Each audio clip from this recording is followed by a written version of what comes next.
that fascination with that memory of the past that produces the very chemicals that convinces our body to believe it's living in the past. And it's that. Hello, and welcome to the Pacific Channel, where you learn about the law of attraction, how to manifest anything you want, meditation, and more. In this part 1 of 2 videos, Dr. Joe Dispenza talks about who we really are, the problems that we have, and what we must do to change and improve our lives. He starts off by talking about how we are a combination of both animals or mammalian and divinity. I like how Abraham and Dr. Dyer described it by saying that you are the leading edge of source energy. Our physical material world is not less than, it is the leading edge of the divine. This is not some lower level of existence. It is the level that all of source is most interested in too. But most of us have been taught the opposite of that. We are the furthest extension of source energy. We don't have to become the divine. We are a combination of the divine and the physical. Dr. Joe talks about how our first 3 energy centers are connected to our humanity and how there's nothing wrong with that. What he means is that it is perfectly fine to enjoy all that our physical life has to offer. But when our energy centers get out of balance, we may live in a feeling of aggression or anger or hostility, or the negative emotions of fear, anxiety, and worry. The problem is that a lot of us get stuck with memories of the past. We freeze frame bad, negative past events, and our bodies believe that we are living in the past instead of the future that we want to create.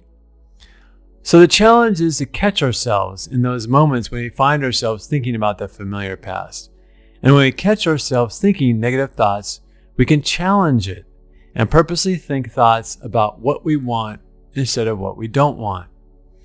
He talks about how you must become the governor of your thoughts and of the images you have. Let's listen to Dr. Joe explain it. Now let's first start off with the understanding, just the idea that we create our reality, that we have the free will to create the life that we want. And that on some level, that free will has become a variation.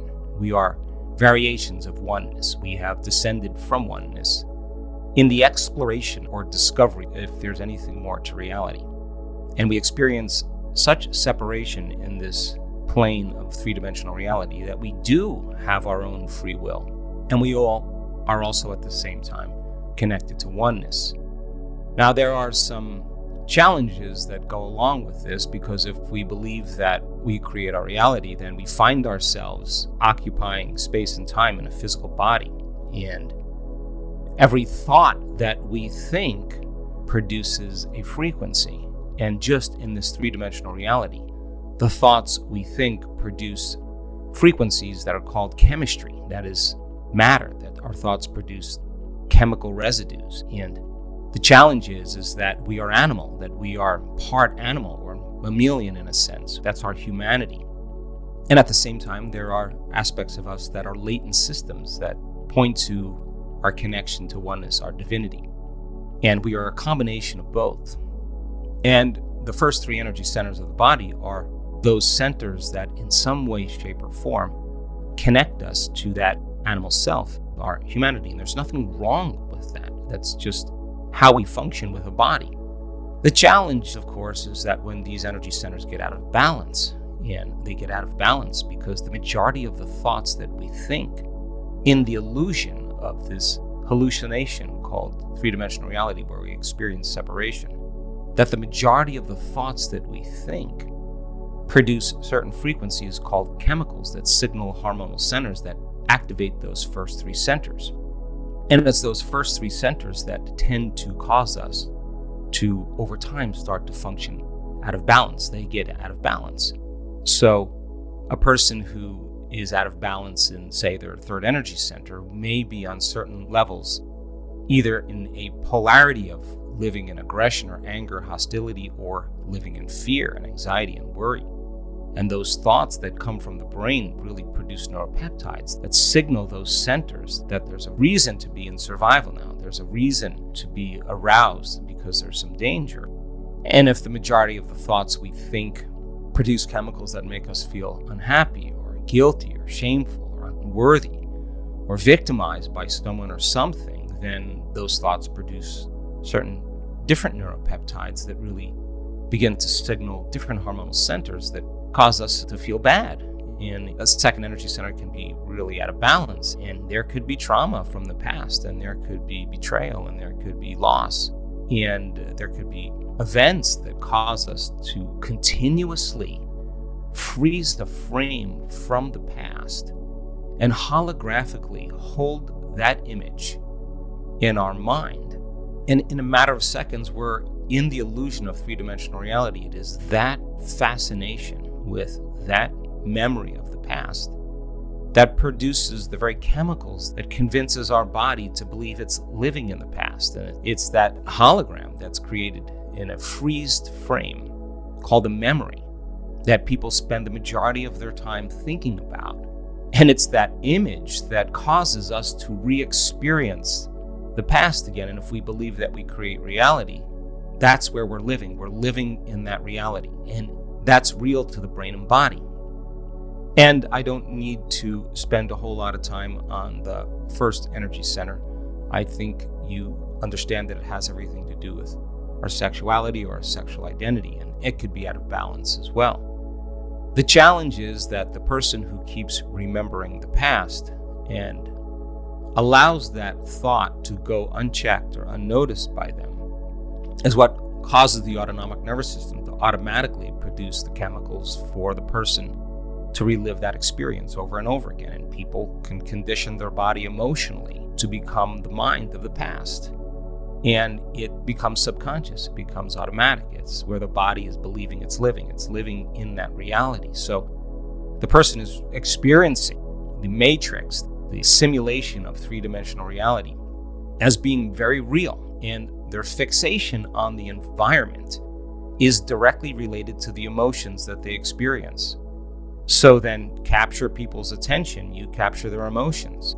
And so then the experience in the VR headset, in the simulation then, of course, is that, well, if you remember the past being a certain way, and there was pain involved, or there was shock involved, or whatever, then you have to then create a hologram of the future, of your best prediction of what if it happens again. We freeze a frame in our mind and we conjure up some type of vision where we're in that reality.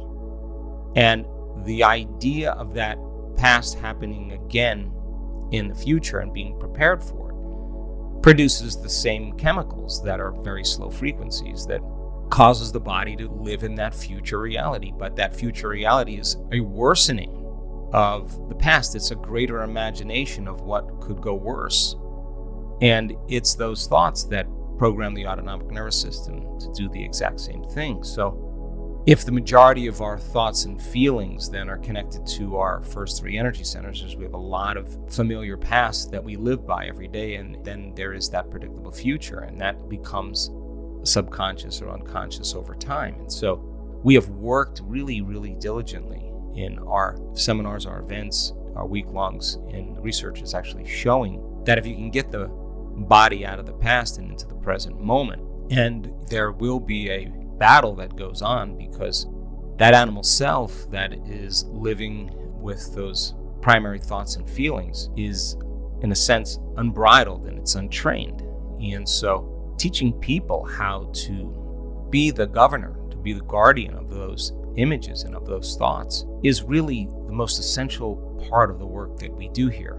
And so many people, when they start in this work, they think, oh my God, I really sucked at that meditation, or I couldn't suppress my analytical mind, I can't control my thoughts, or why does my attention keep going to these circumstances and these people and these problems in my life? And in order for us to create something new, a new life, well, we would have to take our attention off the illusion of that three-dimensional reality. And we have to teach people that the emotions that they feel that connect them to certain objects or people or conditions in their life are really the things that they have to master.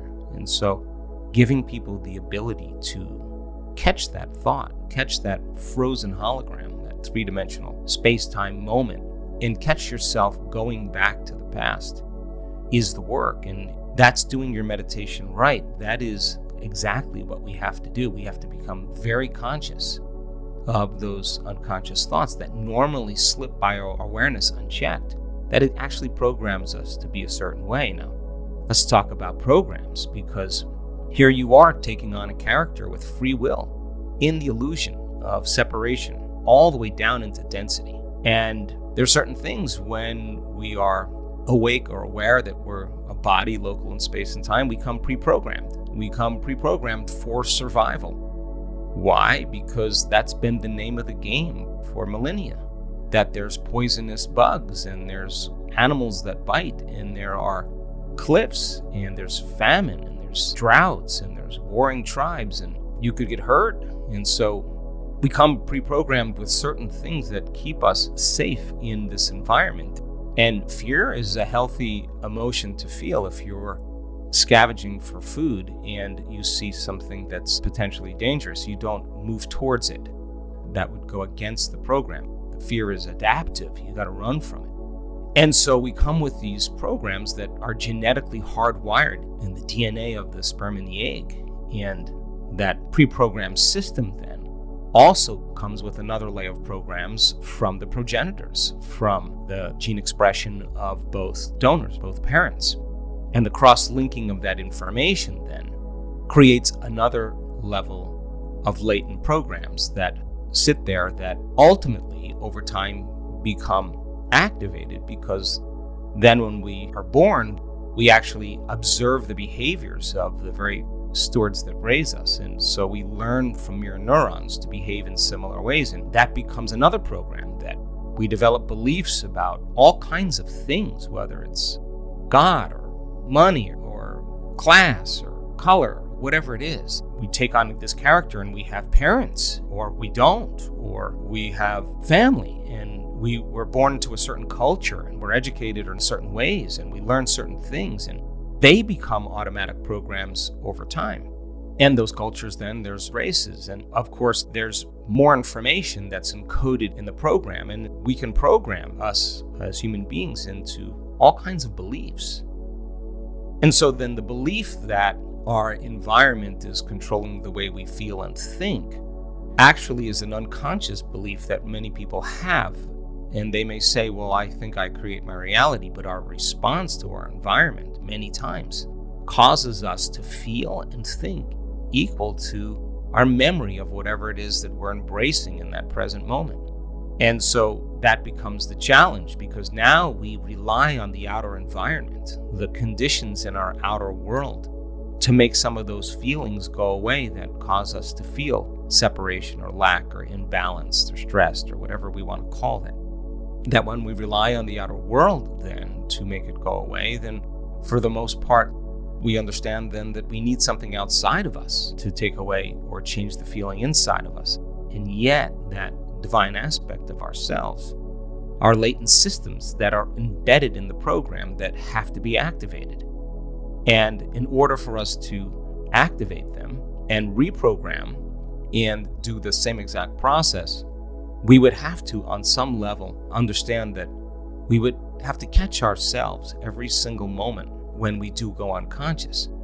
And if we're truly stepping out of the known, and this is the challenge with our eyes open, if we step outside the familiar known territory, and the body has been conditioned to be the mind of the emotions of the past or the predictable future, there is going to be a battle that takes place, that the body is going to want to tell the mind that it's impossible, or that it's difficult, or it's hard, or what's wrong with me, or whatever it is that causes the person to return back to that familiar territory and those familiar feelings. It's the body that's influencing the mind. And we have to then be greater than our bodies then in so many ways and settle the body down. And people, when they come up against themselves in doing this work, if they're truly committed, they are the guardian at the door, and they become aware that their body's getting aroused or impatient or frustrated or overly analytical. And instead of getting up and searching for something on their cell phone that would produce dopamine momentarily to make them feel better. They're not reaching for anything. They're actually curious on some level what's beyond that agitation, like what's on the other side of it. And they settle the body down and they go a little further into the unknown. And it is that kind of awareness, and it takes an enormous amount of energy to do this, that causes people to start to train their body to be comfortable in the unknown. And when we catch ourselves in our unconscious behaviors, or we become conscious in our waking day that we're speaking a certain way or we're acting a certain way, then your free will to live as that individual, or my free will to live as that individual, is going along with a certain level of agreements. Then I would be agreeing to certain things about myself unconsciously.